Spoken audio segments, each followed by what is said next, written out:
It's my turn to sneak up on JB here and get an update on this Skylark project. Here we go. Okay, JB, looks like we've got the next level here ready to go for the Skylark. Tell me what this is all about here. In order to have a really good engine, sometimes it pays dividends to just go outside and have a guy build them that's built a lot of them, understands that the colors have to be correct, that you've got the correct greens and that sort of thing. And this particular engine was done by a really good engine builder in the Midwest. Okay. And still in the crate it came in, did a really incredible job. They plug off all the openings to keep dust from coming in. Okay. And all we have to do is some final finishing in terms of the intake manifold, the air cleaner, which, as we may have talked about, is unique to the Skylark. So. 1 year only, and the way you can tell is these bumps are outward. Okay. And if you look at a 54 Skylark air cleaner, they go inward. No kidding. And I've seen them all mixed up both ways, because people just don't know. Yeah, they're very similar otherwise. But to be correct, the 53 has to have these, and there's 16 of them. There's 16. So if you get one off a Pontiac, it's got 12 or something. Okay, I see. If you really want to be correct, you need to know these little tips. Well, and an air cleaner is right up top and center when you open the hood. Yeah, if you're going to do a really nice engine compartment, there's nothing dumber than seeing the biggest thing in the engine compartment being wrong. Right. I've also seen these engines painted the wrong green. Right. This is correct.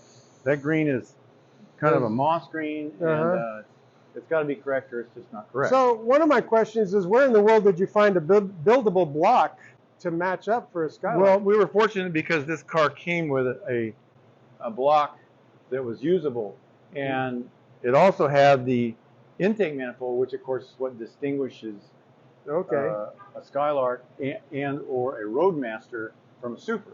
Okay. The Supers had the same engine identically, but they didn't offer it with a 4-barrel. And as you can see, this is clearly a 4-barrel, and it's a 4-barrel intake. Right. Now, this has all been rebuilt. Oh, it looks great. And it's got the proper tag on it. There were 2 carburetors offered in 53 that are correct for this, and they're both in the book. This happens to be one of them. And wow, that looks beautiful. It is ready to go. This one was neat because it still had the tag. A lot of times those are missing. Sure. And Rod's Carburetors here in Phoenix rebuilt it, and he runs it in on a test stand, make sure it functions properly. You can rebuild a carburetor, and it really hasn't been run in on an engine. You still have a lot of work to do. Right. And he's incredible at understanding how they're supposed to run. So it's been set up and test run on an engine. It's already been test run on an engine. Okay. So the bottom end and the mid range and the top end have already been addressed. Oh, that's great. A matter of adjustments and jetting and other things. But we don't have to worry about this with this carburetor because all that's been done. And is that an automatic choke? Looks like it.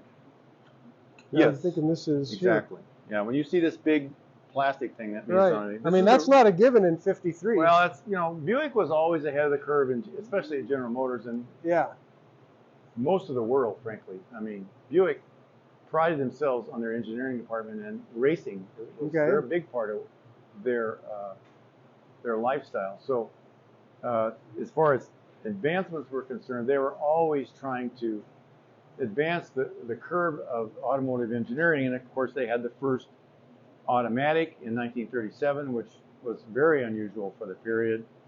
And speaking of which, you have the automatic already bolted on here. Exactly, and that's also likewise been rebuilt. Okay. And so that's ready to go. It's already been tested, ready to go back in the car. Okay. And this has a big rubber seal in it that has to be replaced. That's already been done. Okay. So when you stick it in there, the last time you want to find out you haven't done something is after it's already in the car. So all the seals, everything's all good to go. You just got to think all that through, and you have to have done a number of them. Usually that helps. Yeah. Because once you got to take the hood off, and on a Skylark that's a major undertaking. Right. And putting it back on is even a bigger undertaking because you have to fit everything. Yep. And you don't want to put the engine in with the hood on. So we want to detail that engine compartment and all the tunnel and everything, because we can't get to it. Then we want to feed the engine in there very carefully, set it on new mounts. Yep. And then when all of the other water pumps and generators and all of that have been done, then we can put the hood back on. Gotcha. But it's just in our way if we don't. Right, yeah, you kind of leave it to the last minute. Likewise, the radiator's right in the way, so we got to get that out of there. We just found the correct date-coded radiator for this car. Oh, really? Yeah. Most of those radiators got replaced over the years, and they didn't put an original back in, obviously. Oh, sure, right. So they're very, very difficult and very rare and very expensive. But we were fortunate enough to get a couple of them, and now we have the choice of high grading the parts between the two, and then we'll have a new core built for it and put it in the car. And it'll have a pretty close to show quality kind of a mechanical setup for this car. What's the last video we did, we were talking about the stainless for that car. What's the latest on the progress on the stainless? Stainless is, we have two sets we're working on. One is for that car and one is for another car that we're making brand new. Oh, okay. And the stainless that we looked in on the last time was a new set that's going overseas to a Skylark that lives in Europe somewhere. And that's a complete set.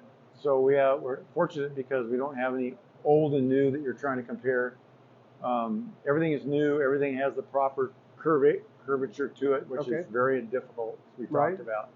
And now we're in the process of doing the sanding, and we can we'll look at that here in a minute.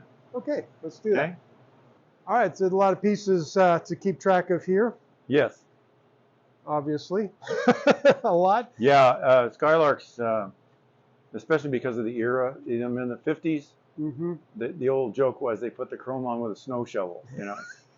And there are over 150 pieces of chrome on a Skylark. Wow. And boy, when you go to the chrome shop, you'd better be bowing and asking for... Treat them right. Yeah. We got a great plater. We'll talk about that later. But this stuff doesn't need plating and doesn't want to be plated now. You can do, for instance, the trim we talked about. This was in a rough cut condition last time. Yep. Now he's down to the various grits. And if you notice, he writes on here very, very carefully and very astutely the grit that he is going that it's already been sanded with. Okay. So if he goes to lunch or goes off on another project, so he's not going to lose track. You know, how do you know where you stopped? You don't. Right. Unless you write it on the piece, and that's very good idea. So this one stopped at 220. Yep. And this one stopped at well, they pretty much all 200. We got a couple 400s here. Yeah, we got a couple 400s, and you notice that they're starting to get shinier and shinier. Yep. That's really cool. And then when they're done, they'll be really bright. Yeah. Then on the back, we're going to weld stainless steel machine screws that line up with the jig that we've made over the years, so that those pins go almost exactly where they go on the original car. Let's remember that this is a custom car. Yeah. We made a set of trim years ago, and the guy called up and said the holes don't line up on one of the holes. Oh no! I thought, you know, after I stopped laughing for half an hour, I said, you know, this is a custom built car, right? Right. And he said, well, I still want the pin to line up. I said, then drill a new hole. Right. Your car is different. I can't make them for the 1200 Skylarks. I have to make them for a model that's in the middle. Right. And that's what he did. But, you know, of course, you don't see it anyway. No, right. But the point is that we're using what this car that we took the original patterns off of used for pin locations to mount it on the car. Right. Okay. It may vary slightly on this car or that. Sure. Okay. Going over here, this is the top bow pieces that are cast or bent stainless, or in some cases, just virgin steel. So we're going to still for the Skylark. This is the Skylark. But it's the converted roof. Folding top. The folding top. Gotcha. Yeah, and there are at last count there were 4 million pieces. I mean, it just seems like it. You're right. And it's a withering amount of time and work, and a big part of the job. And then of course that's not putting the top on. That's just getting all the top bows repaired, put in position, painted the correct color, and put back together, and then goes back on the car. So there's a lot of work there that goes on. And what we like to do, instead of plating it, because plating adds thickness, and it fills holes too, you have to over drill the holes. Oh, sure. Because that fitment is very snug. So you put chrome in there and nickel. It changes the dimensions. And copper. Yeah. And it changes the diameter. So what we're doing here is we're going to polish and sand and buff the virgin metal, and then we'll seal it. Okay. It's indistinguishable from chrome. It's a little bit more rugged, and it's not quite as bright as chrome, but it's actually better in my mind. Right. So that's why we're doing it that way. And he's going to use all new pins, and you can see here how many pieces there are. These two guys put together is 1, 2, 3, 4, 5, 6, 18 or 20 pieces that have to be sanded and polished. Wow. And then reattached, and then that goes to the painted items like the header bow, which is painted. Right. And then there's some other pieces that are painted a different color. Gotcha. Kind of a tan color. And so there's a lot going on there.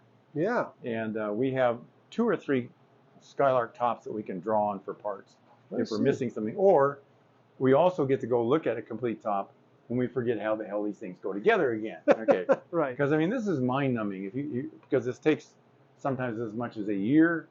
You're not remember what you did 8 months ago. No, so you got right. to have some sort of a pattern. So we have a complete Skylark top assembled and ready to anybody to look at in detail. Oh, cool. Yep. Well, that was fantastic. Well, things that keep moving. Actually, a lot's happened in the last week, so that's really great. Yep. Thanks. So we're moving right along.